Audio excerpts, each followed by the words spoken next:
tá? Porque a partir desse momento vai ficar mais difícil perceber aí se houver algum problema técnico, né? Muito bem. Eu vou retomar um pouco também a linha do tempo que o Michel comentou sobre a evolução do conhecimento que a gente tem sobre genética e o genoma humano, né? Entre 88 e 2003, a gente teve um grande projeto que custou à humanidade realmente uma quantidade de dinheiro apreciável, que foi o projeto de sequenciamento do genoma humano oficialmente concluído em 2003.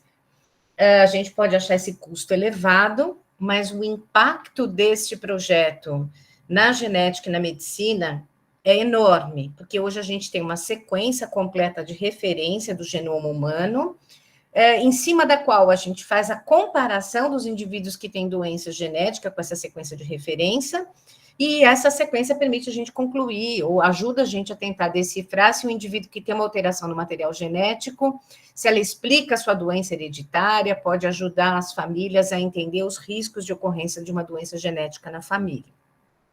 Eu coloco como um marco aqui a data de 1988, que foi a primeira vez que se aplicou um teste genético em um embrião antes da sua implantação, com o objetivo de definir o seu sexo.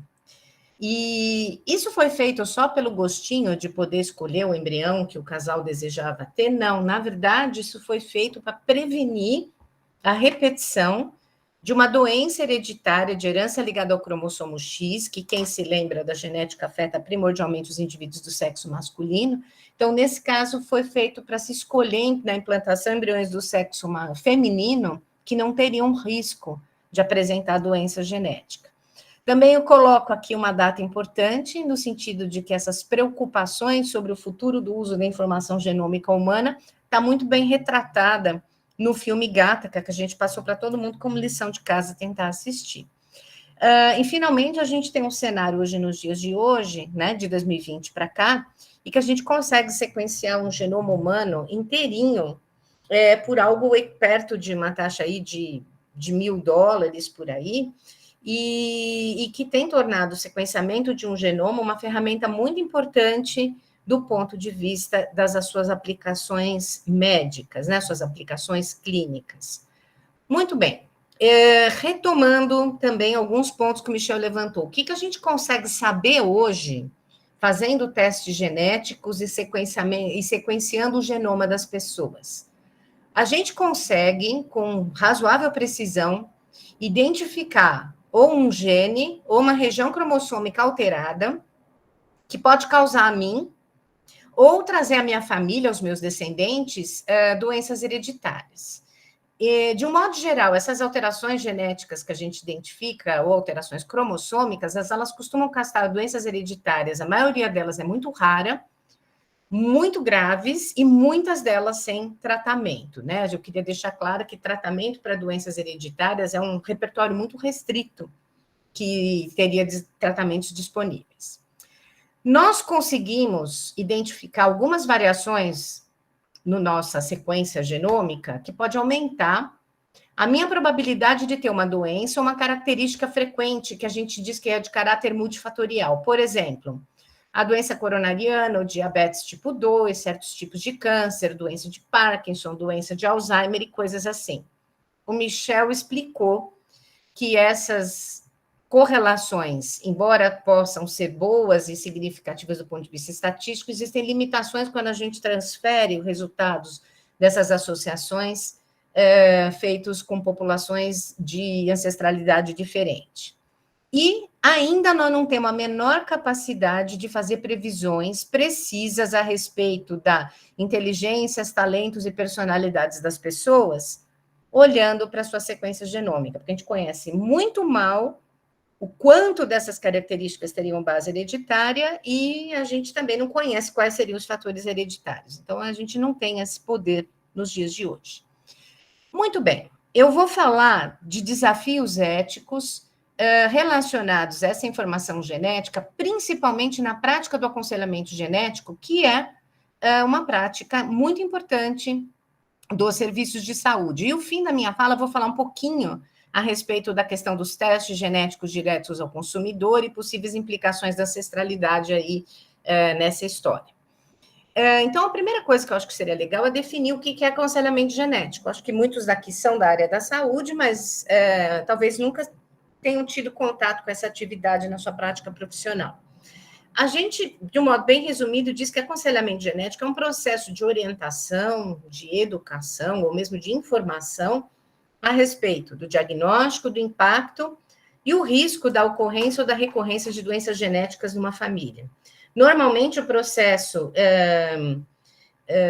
ocorre em virtude da demanda de uma pessoa que procura o serviço de genética, e a primeira pessoa que faz uma indagação serviço de genética, a gente diz que ele é um consulente. Esse é um termo que a gente usa. Consulente faz uma pergunta ao aconselhador genético.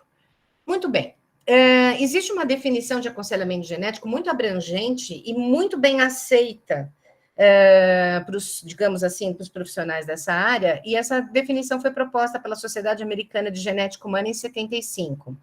E então foi definido que aconselhamento genético é um processo de comunicação que lida com os problemas humanos decorrentes com a ocorrência ou a repetição das doenças genéticas na família. Nesse processo, a gente espera que um profissional devidamente treinado tente ajudar a família a entender fatos médicos como diagnóstico, evolução da doença, tratamentos disponíveis. Principalmente compreender como que a hereditariedade, como a genética explica a origem da doença e quais são os riscos de repetição desta doença ou característica na família. Compreender todas as alternativas para enfrentar os problemas relacionados a ter um risco alto de repetição de uma doença numa família.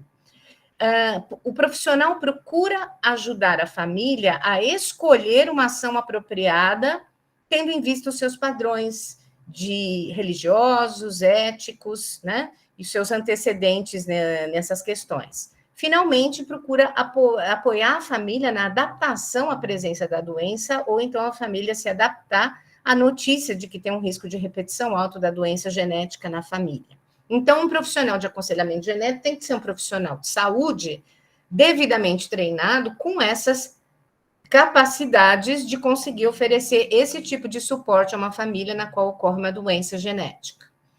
Muito bem. Do ponto de vista didático, nós costumamos dividir o processo de aconselhamento genético em etapas apenas por fins didáticos, tá? Porque às vezes as coisas não acontecem na ordem cronológica, como está apresentado aqui, às vezes inverte, começa um pouco pelo meio, volta um pouco para trás, mas existem alguns elementos que são comuns ao processo de aconselhamento genético.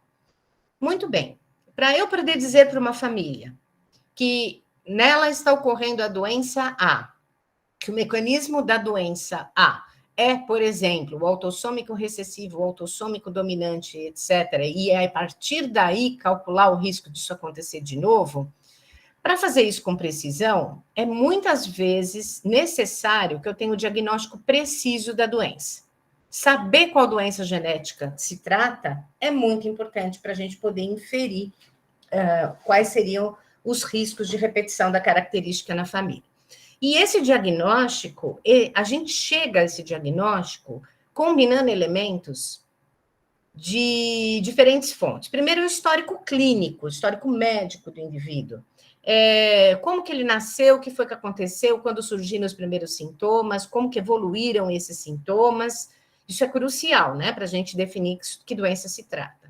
Segunda coisa é o levantamento da história genética da família, ou seja, ser capaz de indagar e obter todas as informações sobre a ocorrência das características dos ancestrais do indivíduo, e com base nisso desenhar a genealogia, desenhar o heredograma, né, que todo mundo aprendeu aí no colégio ou, quem sabe, na faculdade. Finalmente, é crucial o exame clínico, que pode ser composto de exame físico e exame das características fenotípicas do indivíduo. Eu costumo ressaltar que, apesar de vários profissionais de saúde poderem e atuem em aconselhamento genético, o exame clínico de um indivíduo visando o diagnóstico de síndrome é atributo exclusivo do médico. né? E não é executado por não médicos. Finalmente, podem ser necessários, para fechar o diagnóstico da doença, uma série de exames complementares.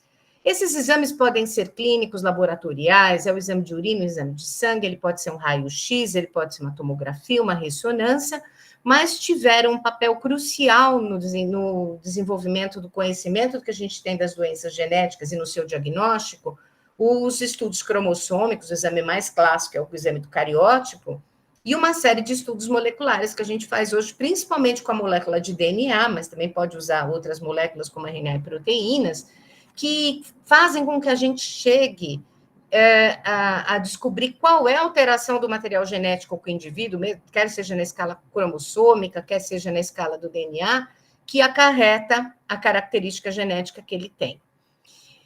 Muito bem. Com base no resultado dos exames genéticos, com base no levantamento da genealogia, da história familiar, o exame clínico, a gente fecha um diagnóstico de uma doença genética, tá? E quem é tecnicamente responsável por esse diagnóstico, que é clínico, costuma ser um médico geneticista, sendo que uma série de outros profissionais atuam na obtenção de uma série de outras informações que são necessárias para que se chegue a esse diagnóstico clínico.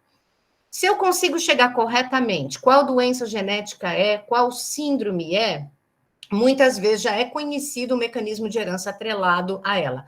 Ah, por exemplo, a hemofilia tem herança recessiva ligada ao cromossomo X. Bom, a neurofibromatose tem herança autossômica dominante. Bom, a síndrome de Waardenburg costuma ter herança autossômica dominante, mas a síndrome de Usher é recessiva. Então, com base nesse diagnóstico bem fechado, a gente consegue inferir qual é o risco de repetição, né? A gente calcula isso diretamente. Uma doença recessiva, normalmente a gente vai falar na repetição de 25%, de uma doença dominante 50%, aí vai.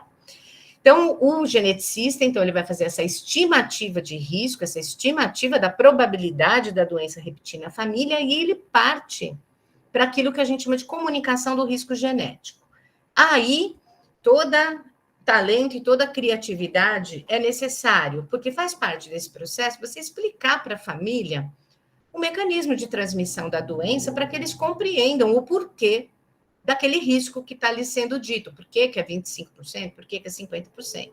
Então, aí existe uma tarefa muito grande, que é conseguir fazer uma comunicação de assuntos científicos difíceis numa linguagem acessível para uma população que não está familiarizada com o linguajar da genética, né? E, ao mesmo tempo, ser claro, ser didático e passar as informações mais relevantes sobre a origem da doença. Finalmente, a gente vai para uma parte posterior, que é a discussão das opções alternativas, que é, diante de uma família, de um casal jovem, com a intenção de se reproduzir, com risco alto para ter uma criança com doença genética, quais seriam os caminhos possíveis, né, para contornar esse risco genético? Muito bem. Aí eu tenho que falar um pouco a respeito da experiência que é você transmitir, você dá uma probabilidade, um risco genético alto para uma família, e qual é o impacto que isso causa. Muitas emoções surgem nessa hora, tornam, às vezes, a nossa profissão difícil, né? As pessoas, às vezes, elas recebem essa notícia como... Ela pode acarretar uma espécie de luto. Não é fácil ouvir que você tem uma chance alta de ter uma criança com doença. Muitas vezes, o próprio diagnóstico traz consigo um prognóstico ruim. Algumas doenças se sabe que são progressivas. Então, quando os pais se dão conta desse diagnóstico, ao mesmo tempo eles ficam sabendo, por exemplo, que a sua criança pode piorar da doença. Mas a gente percebe que a recepção do que é um risco genético alto varia muito de família para família. Por quê? Porque existe uma diferença de percepção do que é a deficiência e o que é uma doença grave, qual é a gravidade da doença. Então, eu não preciso dizer aqui que se tratar de uma doença de caráter progressivo, que tende a piorar, é óbvio que essa percepção, essa recepção vai ser carregada de muita aflição, de muita ansiedade por parte da família. E também a gente tem que pensar que algumas coisas são discutíveis até que se trata de deficiência ou não. Todo mundo aqui deve ter algum contato com a comunidade surda e sabe muito bem que para essa comunidade a surdez não é vista como deficiência. E a gente pode também discutir aqui, um albino, por exemplo, tem uma série de problemas de saúde, algumas dificuldades, mas será que a gente pode saber? Será que dar a notícia de que tem risco alto de distrofia muscular é a mesma coisa que dar a notícia de que tem um risco alto para albinismo? Certamente são contextos bem diferentes. A outra coisa que a gente percebe que influencia muito a maneira como que uma família recebe um risco genético alto é a experiência prévia com a doença em questão. Então, a gente percebe que se você chegar numa família em que tem várias gerações e que tem uma doença hereditária grave, por exemplo, uma distrofia muscular progressiva, dizer que há um risco tem um impacto psicológico muito forte, porque as pessoas da família conhecem a doença e sabem o seu impacto. Por outro lado, existe um tipo de aconselhamento genético que é muito complicado de fazer, que é o caso de casais consanguíneos, casais de primos, que nunca tiveram nenhuma criança ou parente com doença genética, mas o risco genético está embutido no fato de eles serem consanguíneos, e não é possível prever que tipo de doença poderia acontecer na prole deles. A gente percebe que esse risco é extremamente abstrato, porque como não se conhece doença genética, não se tem ideia da gravidade, o impacto de dizer que há esse risco é muito diferente do que você dizer a mesma coisa, o mesmo risco matemático para uma família em que tem várias pessoas afetadas pela doença. Também a gente percebe que a recepção também muda muito com a expectativa prévia que o consulente tinha sobre o risco. Então, já aconteceu de eu dizer que uma família tem um risco de 25% ou 50%, e a família dizer para mim, isso é pouco, porque eu achava que era 100%. Então, é muito curioso que enquanto que o mesmo 25% para uma família pode ser impactante, para uma outra família pode ser um alívio. Finalmente, é óbvio que isso vai variar com o perfil psicológico do consulente, se ele tem de ser uma pessoa mais pessimista, mais depressiva, e também com convicções religiosas. E a gente percebe que existem, nesse momento, que existe uma probabilidade sendo dada, por exemplo, eu digo que um risco é 25%, existem pessoas que dizem coisas como, por exemplo, olha, Deus vai nos ajudar e não vai nascer criança doente. Então, é uma coisa que a gente também tem que lidar nas nossas conversas sobre a questão da orientação sobre risco genético. Muito bem. Uma das premissas que faz parte do treinamento de todo aconselhador genético, né, ou conselheiro geneticista, como alguns querem chamar, é a questão da postura que a gente diz da diretividade do aconselhamento genético. Então, eu aprendi na minha formação de que, como aconselhamento genético diz respeito a escolhas, inclusive reprodutivas, na maior parte das situações, que o profissional de saúde não deve ser diretivo, ele não pode induzir as famílias a tomar um certo tipo de decisão reprodutiva, que ele não deve sugerir, que ele não deve dirigir a família para uma decisão, mas que o papel do aconselhador genético é oferecer, apresentar todas as alternativas e discutir com os consulentes todos os prós e contras de cada uma das alternativas, dentro da ótica do perfil da família em questão. E eu, particularmente, até imagino que o João, acho que até concorda comigo, que eu acho que esse nascimento do aconselhamento genético, ele é muito diferente em algumas coisas sobre a prática médica, porque faz parte da formação médica, da prática do médico, ele ser prescritivo. Tem alguém na sua frente, você tem que consertar, você tem que melhorar. Então, faz parte da prática média, do modo geral, você saber dizer o que é melhor para melhorar a saúde daquela pessoa. Mas o aconselhamento genético é um pouco diferente.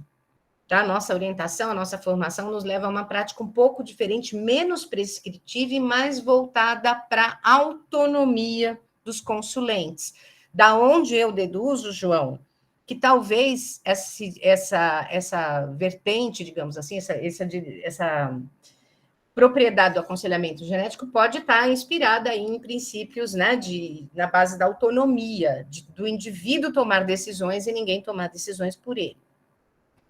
Muitas vezes a gente tem impasses no aconselhamento genético que poderiam nos empurrar ou nos fazer escorregar para uma questão de não diretividade, né? No sentido da gente ser um pouco, como é que eu posso dizer? Induzir famílias a tomar decisões. Eu acho que isso é muito discutível e muito perigoso em alguns momentos, mas às vezes que eu, na minha prática, senti que eu estava sendo não diretiva, foi quando a gente percebe, dentro de uma abordagem que deveria ser genética, que o paciente está sendo desassistido ou está lhe faltando algum tipo de tratamento, prótese, abordagem, serviço de apoio, e que a gente está percebendo que o paciente pode deixar de se beneficiar de uma melhoria de qualidade de vida porque está fora desse serviço de saúde, dessa abordagem. Então, assim, eu particularmente escorrego e sou muito incisiva, mas aí eu estou sendo o profissional de saúde, né? Em dizer que, olha, por favor, procure um serviço de fisioterapia para fazer uma avaliação. Olha, eu acho que um neurologista vai ser a melhor pessoa para lhe dizer se o seu filho deve tomar uma medicação ou não. Olha, eu sugiro que você volte ao serviço lá de otorrino e conserte o aparelho auditivo, porque é muito importante esse aparelho auditivo no desenvolvimento da fala do seu filho. Então, aí a gente está entrando na não diretividade, mas a gente está entrando, digamos assim, na prática da saúde mesmo, que é ajudar as pessoas a melhorarem a sua qualidade de vida. Inclusive, faz parte dos atributos do aconselhador genético estar preparado para recomendar aos consulentes serviços de apoio, tá? Aonde eles vão encontrar apoio das mais diversas áreas da saúde para melhorar a sua qualidade de vida. João, vocês estão me ouvindo bem? Sim, Regina. Tá bom, nenhum problema, né, de oscilação, nada. Tá bom. Muito bem. O que nos traz dilemas e controvérsias? Eu acho que a primeira grande controvérsia que se instalou foi no momento que testes moleculares acessíveis, relativamente simples de serem feitos e são até baratos, conseguem prever anos antes que o indivíduo vai ter uma doença de manifestação tardia, tá? Então, eu estou aqui, sou capaz de fazer um teste genético quando o indivíduo tem 20 anos e que pode me dizer que ele vai desenvolver uma doença neurodegenerativa progressiva quando ele tiver, por exemplo, 50 anos. Então, esse é o primeiro dos grandes dilemas que a gente passou, e que é o diagnóstico dessas doenças de manifestação tardia. E uma doença se tornou um verdadeiro paradigma nessa discussão, que é a doença de Huntington, que talvez muitos de vocês já tenham ouvido falar. A doença de Huntington é uma doença de herança autossômica e dominante, de caráter neurodegenerativo e progressivo. Os indivíduos perdem controles dos seus movimentos, eles têm movimentos descontrolados, os famosos movimentos coreicos, e é uma doença neurológica e progressiva, e a maior parte das pessoas manifesta os sintomas a partir da 4ª ou 5ª década de vida. Como ela tem herança dominante, um indivíduo afetado pela doença tem um dos seus alelos mutados, né, o clássico azão-azinho, então ele tem 50% de chance de transmitir esse alelo mutado que confere a doença de Huntington para os seus filhos. Então, toda pessoa que tem o pai ou a mãe com doença de Huntington, em teoria, tem chance de 50% de herdar o gene alterado, mas existem testes disponíveis para a pessoa se testar e saber que vai ter a doença ou não. E toda vez que eu coloco isso em sala de aula, surge uma grande controvérsia, né? Porque aqui nós temos pessoas de várias idades, eu imagino que deve ter dos 20 em diante, qualquer idade, e muitos de vocês devem ter visto filmes na televisão em que a doença de Huntington foi abordada, né? Tem um clássico, bom, tem uma Uma personagem, né, do Dr. House. Levanta a mão aqui, quem lembra do personagem do Dr. House, a 13, cuja mãe tinha doença de Huntington. Olha aí, ó, um monte de gente levantou. E o dilema da 13 era justamente esse, né? Ela era jovem, ela tinha dúvida se ela deveria se testar ou não, e o Dr. House, que é um ótimo exemplo de tudo que a gente não deve fazer em ética na prática da saúde, né? Ele é ótimo contra-exemplo para tudo. Não somente ele passa o filme inteiro lá, a série inteira, forçando a barra para a 13 a fazer o teste, como ele ainda faz um teste genético sem o consentimento dela, o que, na minha opinião, é uma barbaridade. Vocês lembram disso? Que ele colhe o material genético dela sem ela ver e manda testar no laboratório? Pois é, né? Mais essa ainda. Quer dizer, não só ele não respeita a autonomia dela em decidir que ela queria ser testada ou não, fica forçando a barra, como ainda rouba, né? Ele pega o material genético dela, como é que ele não lembra como é que ele faz? Quer dizer, então, assim, tudo que não deve se fazer na prática da saúde, a gente, do ponto de vista ético, a gente aprende lá no Dr. House. Mesmo assim, eu sou fã dele. Eu também sou. Eu assisti as 10 temporadas e me diverti a beça. Mas é ótimo que ele está lá para a gente poder. Então, vocês percebem o dilema de uma pessoa jovem ter que decidir agora, aos 20, 30 anos, se vai saber uma verdade dessa, se vai ter ou não a doença de Huntington.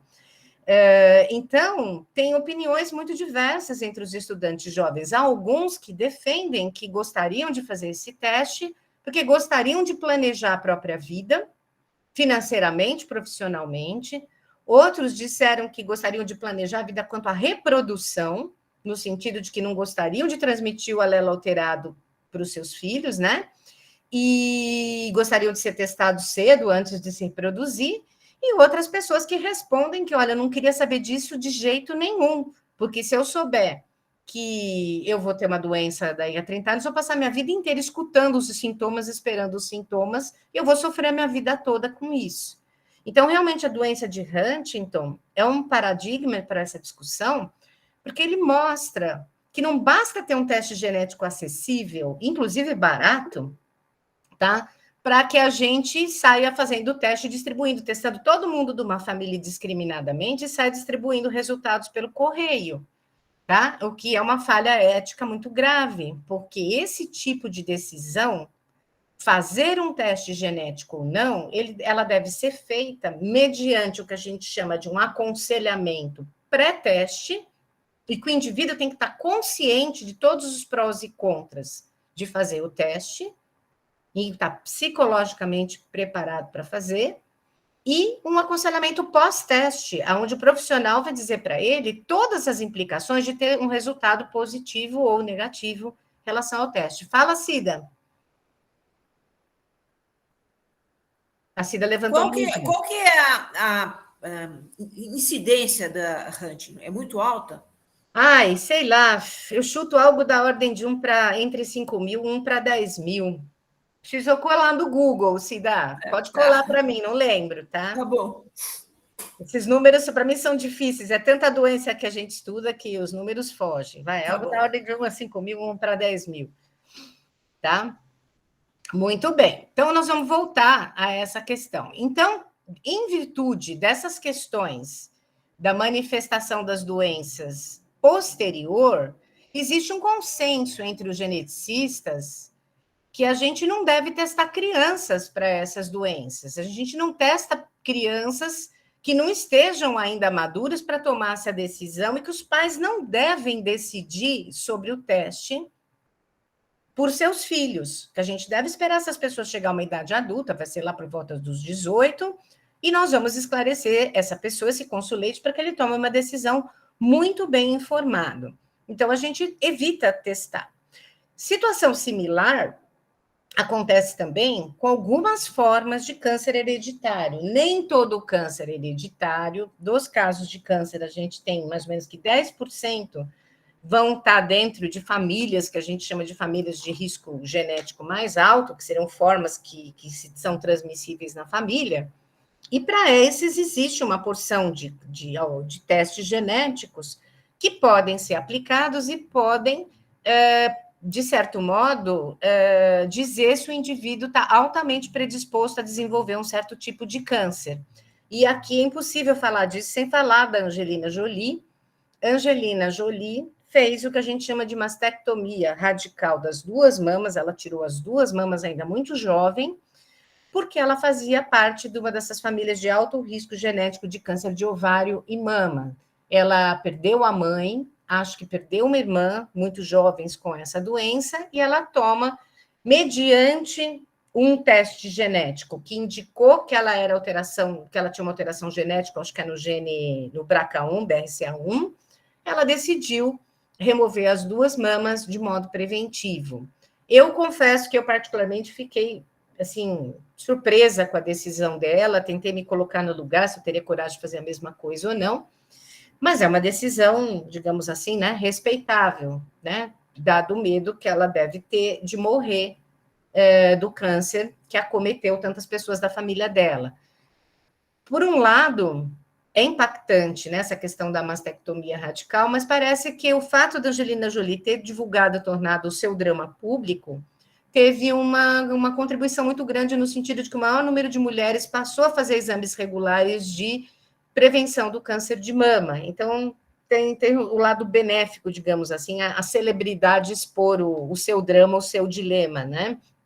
Então, o que a gente tem hoje é que, de fato, um conjunto, um grupo de famílias, para essas famílias é recomendado o teste genético, e essas pessoas, antes de fazer esse teste genético, precisam ser muito bem esclarecidas sobre vantagens de fazer ou não fazer o teste, ou o que elas vão fazer após teste, caso o teste se revele positivo, né? Então, isso tem que ser colocado muito claro em sessões de aconselhamento genético. Muito bem. Mas aí, algumas coisas aconteceram de 2008, 2009 para cá. Eu vou repetir, né, uma coisa que o Michel falou. Uma técnica que se chama sequenciamento massivo paralelo dos genomas ou sequenciamento de nova geração, que popularizou e aumentou muito o poder de diagnóstico dos geneticistas. Por quê? Qual é a grande revolução? Porque antes a gente fazia um teste genético, um exame genético para cada coisa. A gente fazia um exame de cromossomo quando suspeitava que era alteração cromossômica, a gente sequenciava um ou alguns genes candidatos quando a gente suspeitava de uma certa síndrome, fazia esse sequenciamento que era caro, lento, para uma série de genes, muitas vezes ficava frustrado porque não encontrava a causa da doença genética, mas de repente passou a estar ao nosso alcance ou sequenciar todos os exons de todos os nossos genes codificadores de proteína de uma vez só, num único exame, e aí a gente chama esse exame de exoma, ou a gente sequencia um conjunto muito grande de genes ao mesmo tempo, específicos de uma doença, aí a gente fala que está fazendo um painel, ou então, em alguns casos, a gente sequencia o genoma inteirinho de um indivíduo de ponta a ponta. E o que muda? O que muda é que eu antes fazia um exame para cada propósito, agora eu tenho um exame que me permite ver tudo ao mesmo tempo. Então, a gente tem aqui novos dilemas atrelados. E quais são esses dilemas? É a possibilidade do que... Bom, varia a nomenclatura, tá? Alguns chamam de achados secundários, outros chamam de achados incidentais, que é você está procurando uma coisa e acha outra. Você faz um exame desses, você faz o exoma, porque você suspeita que seu filho tem uma doença muscular e, de repente, aparece uma variante que predispõe a família toda, que pode estar em várias pessoas da família, que predispõe com alta probabilidade a ter um certo tipo de câncer. E isto é extremamente controvertido. Por quê? O paciente te procurou, o consulente te procurou por conta da distrofia muscular. Você deve dizer a ele que ele tem um risco alto de ter câncer, quando a sua pergunta original era a distrofia muscular? É essa controvérsia. Então, só para dar um exemplo de como não é simples, nos Estados Unidos, o American College of Medical Genetics, o Colégio Americano de Genética Médica, ele recomenda que todo laboratório clínico que fizesse esses exames de exoma, o genoma inteiro, independente do motivo principal do exame, devem dizer o resultado do indivíduo para 62 genes que são considerados acionáveis. Por quê?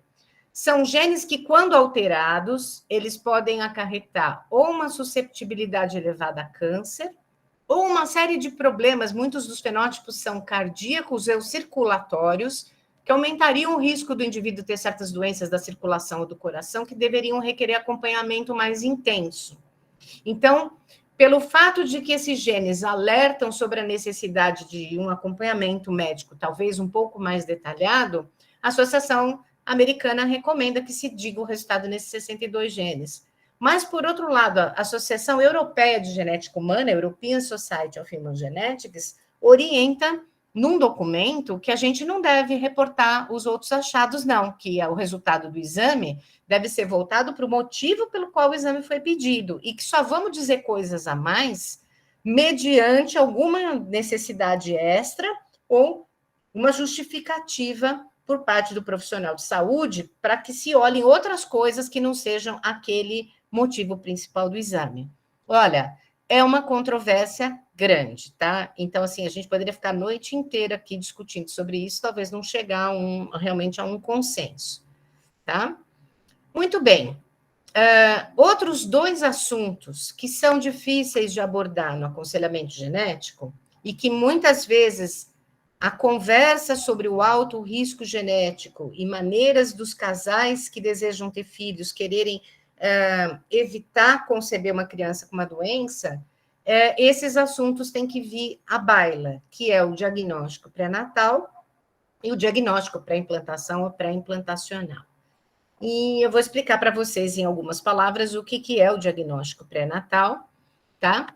E o objetivo do diagnóstico pré-natal é examinar o feto em desenvolvimento para encontrar anomalias, tá? É um exame do feto buscando anomalias das mais diversas. E qual é o objetivo de fazer isso durante a gestação? É oferecer uma informação da família que, para quem tem um risco genético, um exame pré-natal dizer que o resultado é normal, traz conforto e alívio para a gestante e para a família. Talvez trazer um preparo psicológico ou até mesmo clínico, quando o resultado é anormal. Às vezes acontece, uma criança pode ter anomalias que podem requerer intervenções cirúrgicas logo após o nascimento, ou internação em UTI neonatal, então um preparo clínico pode ser necessário.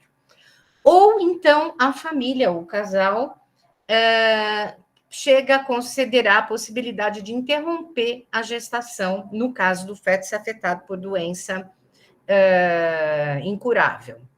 No entanto, o nosso desafio é que nós estamos num país em que o aborto é ilegal e que somente alguns casos especiais, que nós vamos comentar aqui, nós tivemos autorização para interrupção. Mas o aborto por motivo de defeito genético fetal, não existe essa possibilidade do Brasil. Somente quando há risco de vida materna ou interrupção da gestação após estupro. Anencefalia também, Regina? Exatamente, é o caso que eu ia mostrar aqui. Tá? Então, o que acontece? Por exemplo, se você fizer um exame, o ultrassom é um exame de diagnóstico pré-natal, todo mundo faz de rotina, na verdade faz de rotina, pensando em aspectos obstétricos, ninguém nunca espera que vai encontrar um defeito, né, de malformação fetal, mas isso acontece às vezes, né? E o ultrassom é muito importante, porque se houver uma malformação fetal, pode ser necessário os exames genéticos adicionais. Agora, se a gente tiver situações como a anencefalia e a acrania, são situações que no país houve licença para interrupção da gestação, mas somente esses casos. Outros casos de anomalias fetais, mesmo que muito graves, nós não temos essa permissão. Então, o casal que fizer um exame diagnóstico pré-natal, que pode ser desde a ultrassonografia, ou então pode ser um exame de cromossomos do feto, como é o caso da amostra de velocidade coriônica, né, que é uma coleta de tecido da camada externa do embrião, do trofoblasto fetal, né, é um tecido que é precursor da placenta. Se você remover, ou por via transcervical ou via transabdominal, você conseguiu obter um pouco desse tecido, você pode cultivar para fazer cariótipo do feto, mas você pode extrair o DNA e fazer todas as avaliações genéticas moleculares que a gente faz num ser adulto, a gente pode fazer também com material extraído do feto no diagnóstico pré-natal. De modo análogo, a amniocentese também é um exame muito valioso, né? Ele é feito mais tardio no desenvolvimento fetal, e ele é uma coleta de líquido, né, do saco amniótico. Esse líquido pode ser cultivado tanto para você olhar os cromossomos do feto, como também pode ser usado para extração de DNA, para testes moleculares e também para fazer algumas análises bioquímicas que ajudam a prever se o feto pode ter certos tipos de malformação. No entanto, estão longe de ser exames de rotina, são exames delicados, invasivos, de custo alto e que devem ser reservados para ou famílias que já sabem que tem risco genético, ou para populações de pessoas que podem ter levado o risco genético, como, por exemplo, mulheres que têm a gestação após os 40 anos de idade, em que a incidência de defeitos cromossômicos é um pouco maior, né? Muito bem, todos esses métodos, eles esbarram na seguinte questão: se o resultado é normal, traz alívio, mas se eu tiver uma criança afetada por doença e desejar interromper, o aconselhador genético tem que falar com todas as letras que essa família vai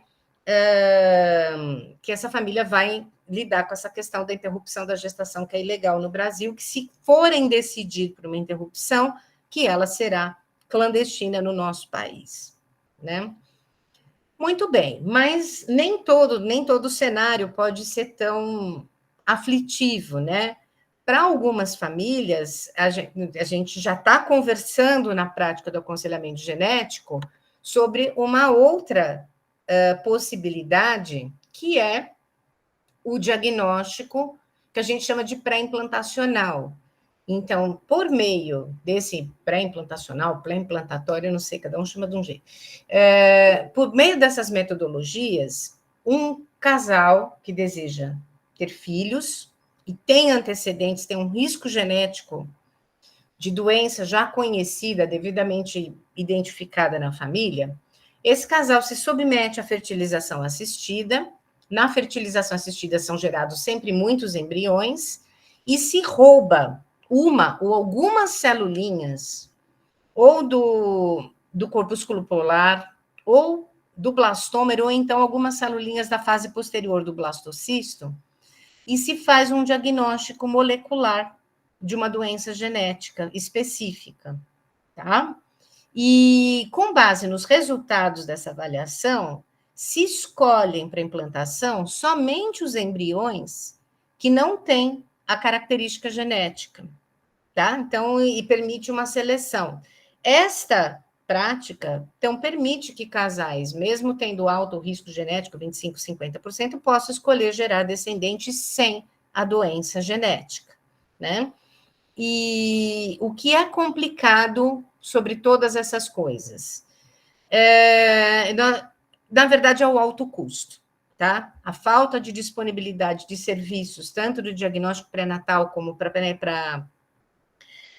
para fertilização assistida de baixo custo ou gratuito, é impeditivo para muitas famílias que elas possam ter acesso a esse tipo de estratégia, né? Mas aí eu pergunto, isto pode? É permitido? Então, assim, o Conselho Federal de Medicina já se manifestou sobre essas questões. Eu estou trazendo a resolução de 2017, mas tem resolução nova aqui de 2022 que não mudou essa visão que está colocada aí, que é a questão de que a técnica de reprodução assistida, elas podem ser aplicadas às seleções de embriões, né? E fala também sobre que os embriões que têm alterações genéticas podem ser doados para pesquisa ou descartados, conforme decisão do paciente, né, das famílias, e que é considerado também razoável tipar o sistema HLA, que vocês sabem é um sistema de genes que codifica antígenos da histocompatibilidade, né? no sentido de selecionar, ter um embrião que poderia ser compatível para doação de órgãos com algum parente ou irmão já afetado por doença na família. Então, até isso, de certo modo, o Conselho Federal de Medicina considera uma prática aceitável, né? Essa seleção visando os Regina, transplantes. a Bárbara levantou a mão, não sei se a Bárbara tem alguma questão pontual agora, antes da gente terminar a discussão. Pode fazer agora, Bárbara, eu não estou vendo a mãozinha dela, mas ela pode fazer no microfone ou fazer no chat e você lê para mim. Oi, pessoal, boa tarde, desculpa. Eu levantei a mão sem querer, não tenho nada a opinar por enquanto. Ah, então tá bom, Bárbara, muito obrigada. O Carlos tinha uma questão, quer fazer agora ou no debate, Carlos? Pode fazer, Carlos. Oi, boa tarde. Eu posso fazer agora, porque ela é bem pontual. Pois não, Foi justamente a respeito da interrupção clandestina da gravidez, sobre a atitude, o posicionamento ético do médico. Então, ele sabe que aquela família vai ter um embrião, um bebê que vai ter uma doença ou vai ter algum tipo de condição e que eles não deveriam poder abortar. Então, se eles fizerem um aborto clandestino, ele vai ficar sabendo. Qual o posicionamento do médico em relação a isso? Ele é orientado a dedurar, digamos, entre aspas, ou ele deve se abster dessa colocação? Olha, isso aí é um assunto bem complexo, porque, inclusive, esbarra até numa questão que a gente discutiu com o professor Goldin, né? Assim, de um modo geral, Carlos, o que acontece na prática, no arroz com feijão, é que o serviço que presta o serviço de diagnóstico não vai ser o serviço que vai prover ou realizar a interrupção de gestação, porque isso vai ser feito, talvez, clandestinamente. Então, a gente não vê onde isso vai acontecer, e às vezes a gente também não fica sabendo do desfecho, tá? Então, às vezes a gente não tem o que reportar, né? Você não vai chamar a polícia para ficar seguindo o seu paciente porque você desconfia que, quem sabe, talvez ele vai praticar aborto. Você concorda? Que é esquisito? Sim, E sim. é porque as coisas acontecem geralmente em lugares distintos e momentos distintos. E muitas vezes o profissional que fez a abordagem, que orientou, que fez aconselhamento genético, não fica sabendo do desfecho, tá? Mas aí a gente entra naquela questão que o professor Goldin colocou aqui. Eu gostaria até de, talvez, até ter médico na discussão. Eu não sou médica, mas será que o médico não tem mais o que fazer do que reportar tudo que chega a ele, que ele suspeita que de repente seja ilegal? Aí o médico vai passar, sei lá, o dia inteiro na polícia, entendeu? Como a gente falou, quando suspeita de violência sexual, quando suspeita de violência doméstica, quando suspeita de qualquer tipo de abuso, complicado, né?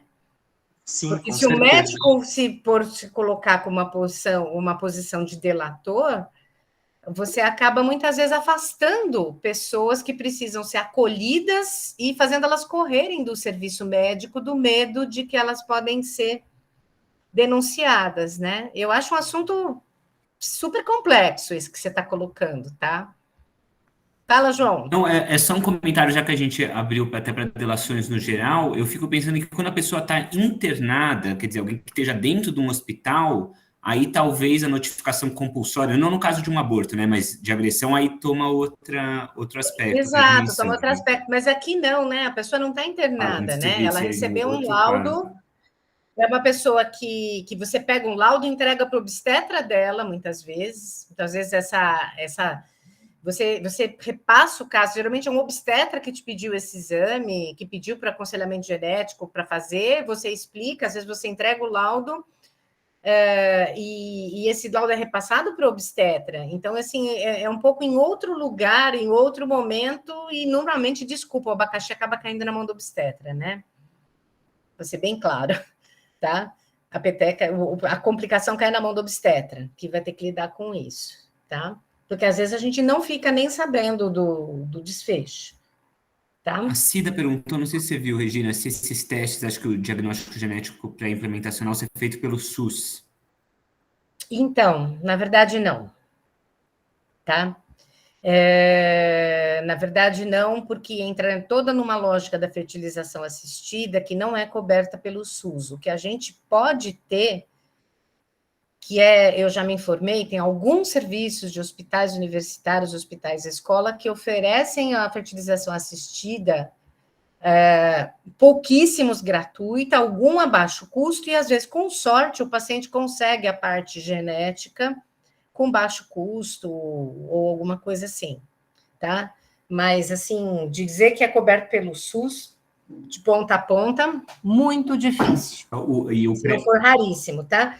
Aliás, esse é o motivo, porque uma política de rastreio de casais de alto risco do Ministério da Saúde, inclusive uma comissão que eu tive até a missão de ajudar a assessorar e escrever documentos, aparentemente uma política toda de rastreamento do casal de alto risco, ela parou no SUS, porque o pessoal resolveu fazer conta e ver o número de casais que eventualmente iam precisar não só de diagnóstico pré-natal, fertilização assistida, coisas que o SUS teria, porque se você entrou na porta do SUS, em teoria o SUS teria que chegar até o fim, né, da história. Se você faz uma política de rastreio de casais com alto risco genético na unidade básica de saúde, em teoria o caminho todo tinha que ser completo, o SUS teria que aguentar lá na ponta a fertilização assistida, né?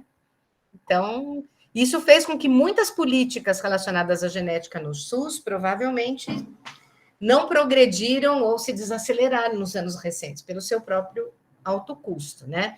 Então, a verdade é que essas estratégias, diagnóstico pré-natal, mais ou menos, e fertilização assistida seguida de diagnóstico pré-implantacional, são, sim, para a maioria das pessoas, elitistas, tá? Porque requerem exames e abordagens caras, tá?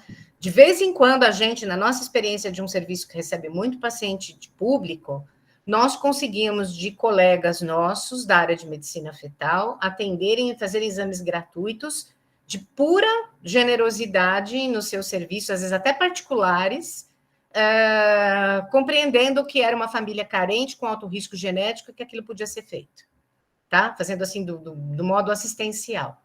Mas é uma lacuna, tá? Realmente, o atendimento no SUS nesse sentido é muito reduzido. Fala, João. Mas os testes pré-natais, esses sim são assegurados integralmente pelo SUS, em princípio, né? Qual? O diagnóstico pré-natal? Sim. Não acredito. Não. Não. Mas eu digo, por lei, quer dizer, porque a assistência pré-natal para uma reprodução natural seria assegurada pelo SUS? Sim, mas em princípio, eu digo. Em princípio, mas a verdade é uma larga falta de disponibilidade de exames sofisticados como esses que eu falei aqui, uma coleta de uma aminocentese, uma coleta de uma velocidade coriônica, em várias regiões do país, que sequer você vai ter um especialista em medicina fetal para colher isso. Na teoria, você está certo, João, na prática... Claro, então o primeiro caso falta na prática e o segundo mesmo na Constituição, né? A fertilização artificial na Constituição não está assegurada, a natural está assegurada, mas não é praticada, né? Não é praticada porque você não tem esse profissional disponível no país para fazer isso para todo mundo pelo SUS, né? Então, é uma dura realidade, tá? Tem mais uma pergunta aí ou impressão minha? Michele? Pois não, Michele. Oi, tudo bem? Vocês estão me ouvindo? Sim. Pois não, Michele, pode perguntar. Então, o que eu vou falar a respeito é dessa questão do pré-natal no SUS, né? Eu acho que independente se a gestante, lógico que se a gestante fez uma reprodução assistida, ela provavelmente não vai fazer o pré-natal dela no SUS, né? Acredito eu, pelo menos. Mas se ela engravida naturalmente, ou enfim, engravidou, o SUS, os exames simples, né? Glicemia, teste rápido, isso ele faz tudo. Qualquer gestante que chega lá no postinho de saúde dela, né? Que cada cidade tem as suas regiões, né? E tem o posto que atende determinada região. Ela faz todos os exames, tudo certinho, tem as consultas certinhas que ela passa com o enfermeiro, com o médico. Isso sim é assegurado, tá? Pelo SUS, porque eu fiquei 1 ano acompanhando isso, né? Fazendo o pré-natal compartilhado com as enfermeiras. Todos os exames simples, nada genético. Pois é, aí você passa no ultrassom, vê um feto mal formado, e aí você fala assim, olha, eu preciso de uma aminocentese e ver o que esse feto tem. Você vai conseguir fazer isso a tempo no SUS? Provavelmente não. Não vai, porque os exames pré-natais, tanto a velocidade coriônica como a aminocentese, eles têm uma janela gestacional para ser feito.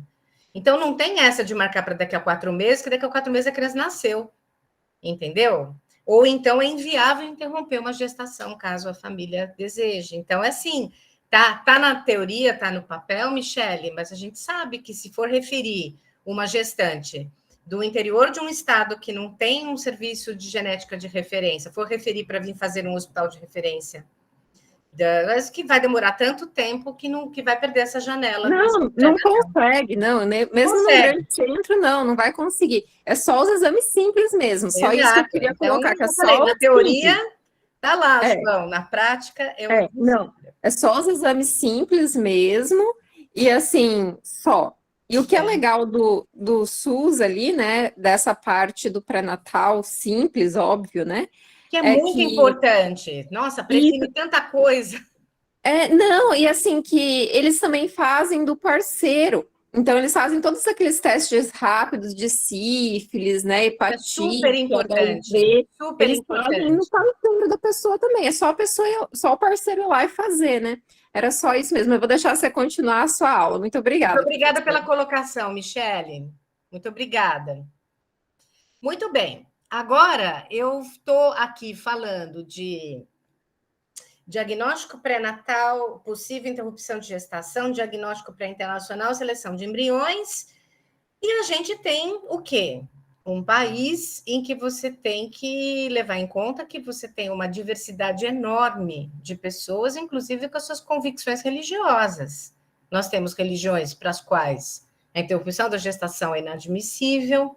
A gente tem religiões que, nos seus adeptos mais fervorosos, impedem, ou não recomendam nem mesmo a prevenção da natalidade, que a própria prevenção da natalidade, evitar ter filhos, é considerado errado, né, para alguns subgrupos de algumas religiões, né, que não deve evitar ter filho. Então, assim, a gente tem, como aconselhador genético, um enorme desafio de lidar com populações que têm convicções diferentes e precisa abordar essas coisas com delicadeza, com respeito, e no sentido de você sentir que você tem uma atmosfera de tranquilidade para discutir essas coisas e que isso partiu de uma demanda do consulente, não é você que já saiu despejando em cima das pessoas diagnóstico pré-implantacional quando elas mesmas não estavam desejando esse tipo de coisa, né? Então, o profissional tem que ter essa sensibilidade justamente para saber como conversar essas coisas que são delicadas. Ao mesmo tempo, eu sei que tem um monte de gente aí se perguntando, né? Nós estamos falando em selecionar embriões, nós estamos falando em evitar que nasçam crianças com doenças, com defeitos, e aí fica a pergunta na cabeça de todo mundo que está aí, né? E nossa também, se isso tem a ver com a eugenia, né? E eu acho que é uma reflexão que a gente tem que colocar aqui. Eu não sou a melhor pessoa para falar nisso, mas eu jogo a batata aqui para a gente conversar sobre isso. Se é o que tem a ver aconselhamento genético com eugenia. Meu slide está passando, né? Assim, só não está até agora sim. Então, eu acho que a gente tem que voltar para trás e tentar lembrar o que foi a eugenia, quais eram os objetivos desse movimento e tentar comparar com esse momento que a gente está vivendo hoje, né? Então, eu estou tentando aqui definir eugenia como um movimento do século XX que tinha como objetivo melhorar a espécie humana e a sua qualidade de vida por meio de políticas populacionais voltadas para o aprimoramento genético, para o melhoramento genético da população. E num primeiro momento, esse movimento, ele tinha, ultimamente, como objetivo, melhorar a qualidade de vida das pessoas, que as pessoas vivessem sem sofrer, porque elas seriam sempre saudáveis, né? Porque a gente estaria reduzindo a incidência de doenças. E eu recomendo a leitura desse livro para os não geneticistas e para os geneticistas também. Nesse livro, o Siddhartha Mukherjee, que eu não sei se eu estou pronunciando esse nome reto, ele discorre, ele faz um excelente apanhado histórico da evolução da ciência da genética, e nos seus primeiros capítulos ele dá muita atenção para a questão da eugenia, porque, infelizmente, para nós, geneticistas, o movimento eugênico se baseou em conhecimentos produzidos pelos pioneiros da genética no mundo, né?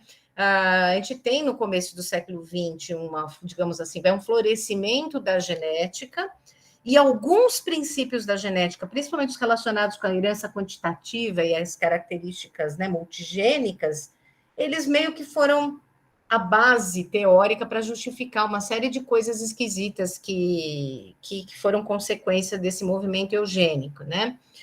E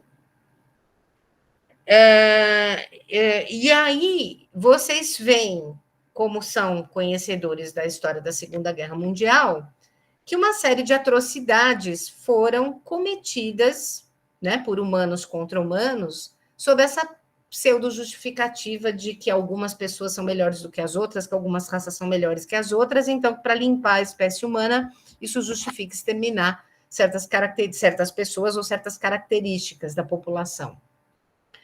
Muito bem. Eu, particularmente, enxergo que os abusos, né, os extremos desse movimento eugênico, talvez tenham inspirado o aconselhamento genético no seu nascimento, principalmente naquilo que eu disse a respeito da não diretividade e o respeito à autonomia, né? Então, enquanto o movimento eugênico é um movimento que visa uma melhoria genética da população como política pública, ele é diferente do aconselhamento genético, porque o aconselhamento genético é uma prática da saúde voltada para indivíduos e famílias, que procura ser não diretiva e nem impor decisões em cima das pessoas. Não tem como objetivo melhorar a população, tem como objetivo resolver um problema pontual de uma família que te procura para ver se é possível que a genética e a medicina venham amenizar os problemas e os sofrimentos dessa família. No entanto, preocupações adicionais surgem. Por quê? Eu conheci o Michael Sandel por intermédio do João Cortese, né?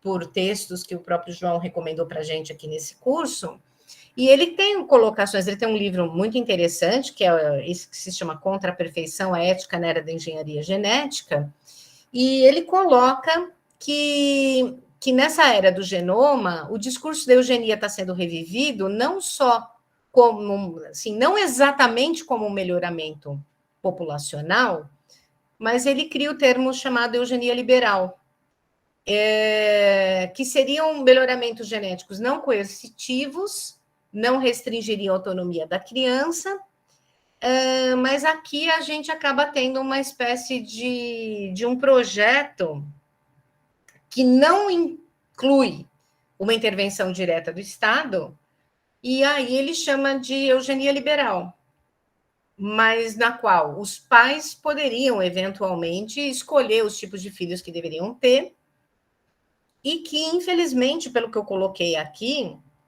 pelo caráter que as coisas acontecem, especialmente no Brasil, né, acaba sendo uma coisa de quem pode financeiramente, acaba tendo acesso a certas coisas para prevenir doenças que as pessoas que não têm esse recurso acabam não tendo.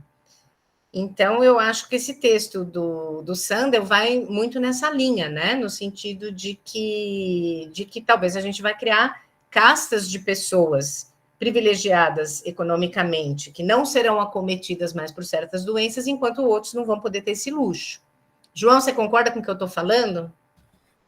Sim, não, e é complexo, porque esse Nicolas Agar, que o Sandel cita, ele tem um livro em defesa da eugenia liberal, né? Então tem um debate, né? Tem pessoas que estão defendendo isso, que as pessoas devem ter o livre direito de se melhorarem, né? E melhorar a prole, né?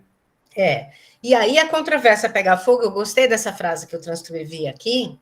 Dado que o papel dos pais é promover o bem-estar dos filhos, tais melhoramentos não se tornam aceitáveis como quase obrigatórios. Se é meu dever de pai dar o melhor para o meu filho, se eu tiver o acesso, se eu tiver o dinheiro, por que não?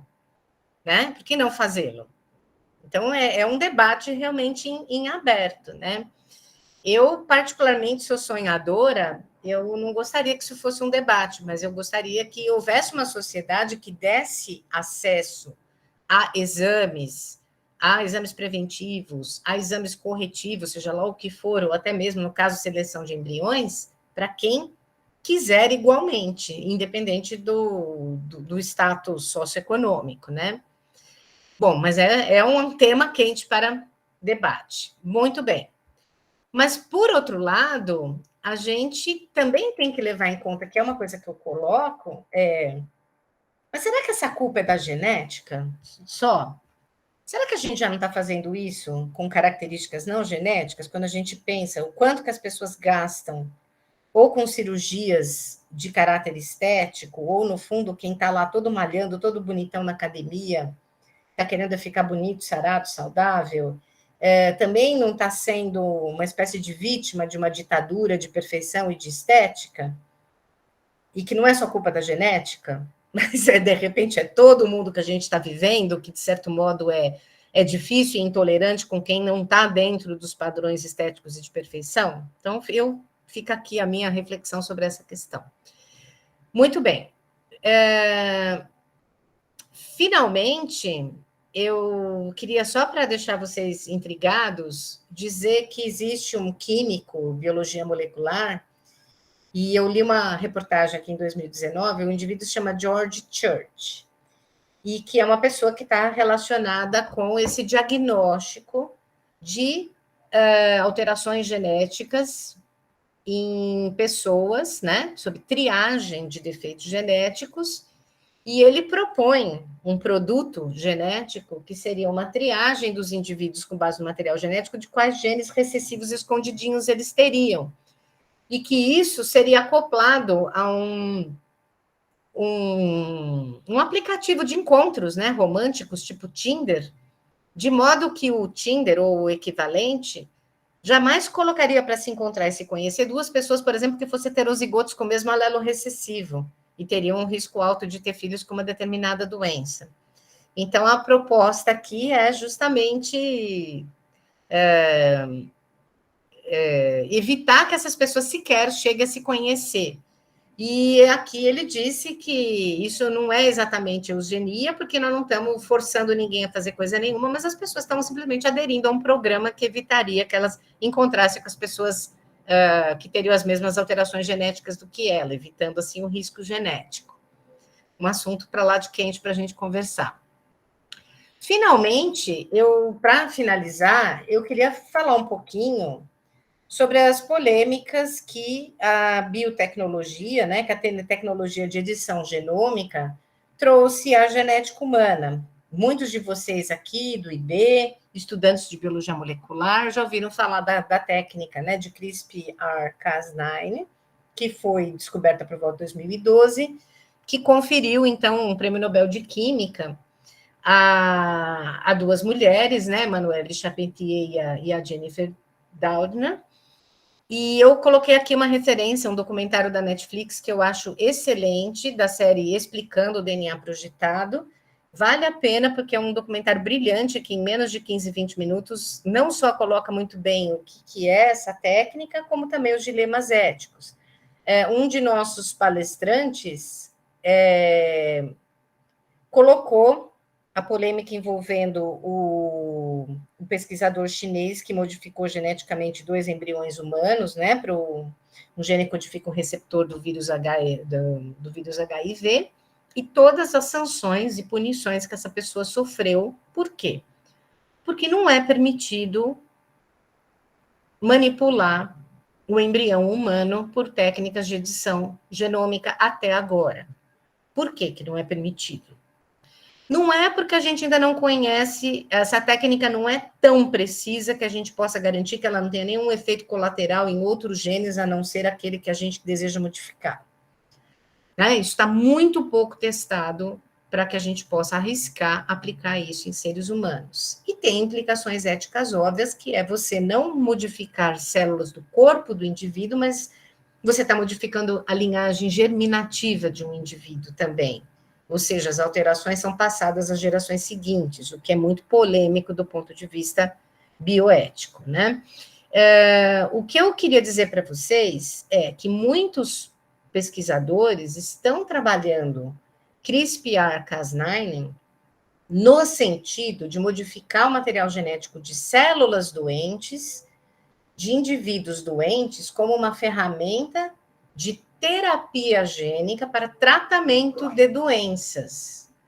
E que isto obviamente, seguindo todas as etapas que a gente espera de teste em modelos celulares, testes prévios em animais, tal, vai chegar a beneficiar pessoas. Existem protocolos, testes clínicos em andamento em que CRISPR-Cas9 está sendo usado para tratar uma doença genética. Mas conforme eu comentei lá no comecinho da nossa história, eu disse que características humanas como a inteligência, o talento para música, a personalidade e tal, a gente não tem.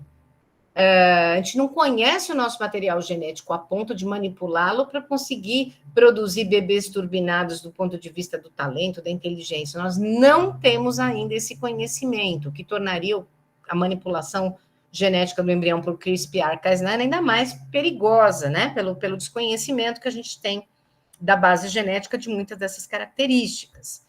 Então, eu estive num congresso de genética humana já faz tempo, né? Com epidemia faz tempo que a gente não vai num bom congresso, né? Mas, sei lá, faz uns 5, 6 anos. E foi perguntado numa grande enquete, uma sala com 600 geneticistas, sobre o que eles achavam de CRISPR-Cas9 nos seres humanos, né? E a grande maioria deles se revelou como uma alternativa razoável, que deve ser explorada para o tratamento e correção de doenças existentes, mas não para melhorar ou turbinar características humanas, que eles não consideram isso relevante e talvez nem aceitável, né? Então, assim, digamos assim, de modo geral, os cientistas consideram válida essa exploração no sentido de melhorar a qualidade de vida de quem já está doente, né? E eu acho que eu vou parar um pouco sobre isso aqui.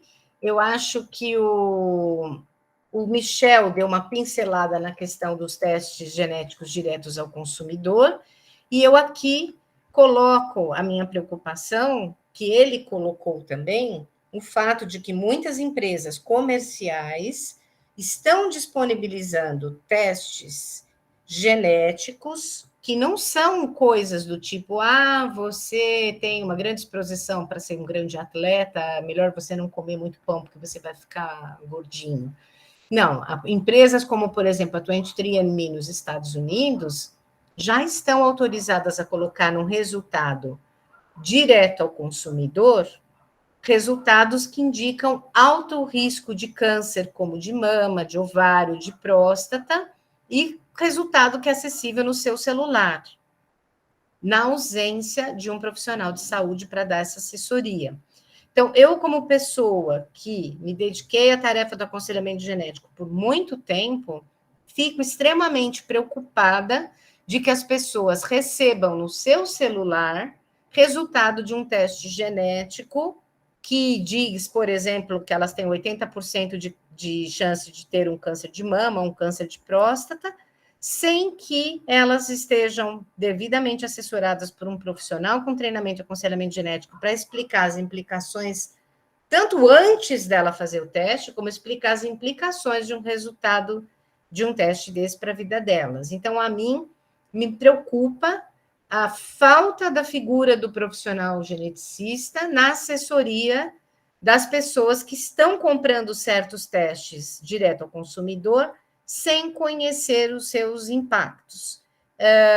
Algumas coisas são mera curiosidade, se o seu xixi vai ter cheiro de aspargo quando você come aspargo, se você tem uma fibra muscular que é para exercício de longa distância ou de curta distância, isso para mim me parece inócuo, e talvez até inútil, né? Mas na hora que alguém põe no seu celular dizendo que você tem um alelo de BRCA1, e você tem 70% de chance de ter câncer, e você não está assessorada pelo profissional de saúde, eu acho que isso é muito perigoso. Pode pegar pessoas psicologicamente despreparadas em momentos ruins, e pessoas podem ficar terrivelmente deprimidas e tomar decisões muito desastrosas para a sua vida com base numa não compreensão clara da implicação de um teste desse, né? E aí eu paro, vai? Senão eu falo a noite inteira e não dá tempo para vocês fazerem perguntas. Obrigado, Regina, pela ótima aula. Vou encerrar, então, a gravação para a gente passar para o debate.